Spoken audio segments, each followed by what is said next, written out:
Hi there, and welcome to this Illustrator course. As always, we start off from the beginning, downloading the necessary program.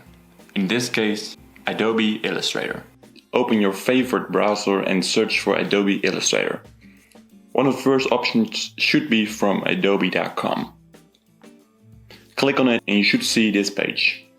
Now there are multiple ways of getting Adobe Illustrator. You can buy, for example, so if you go to the blue button, buy now, you got all these kind of options to buy specific apps or all apps. But there are also discounts available for if you are a student, teacher, or work for a business. Make sure you not miss out on any of those discounts. So before installing or buying, first check if you can get any discount. There's also a free trial version. So just go to free trial and now you can see you can try out all applications or just one application.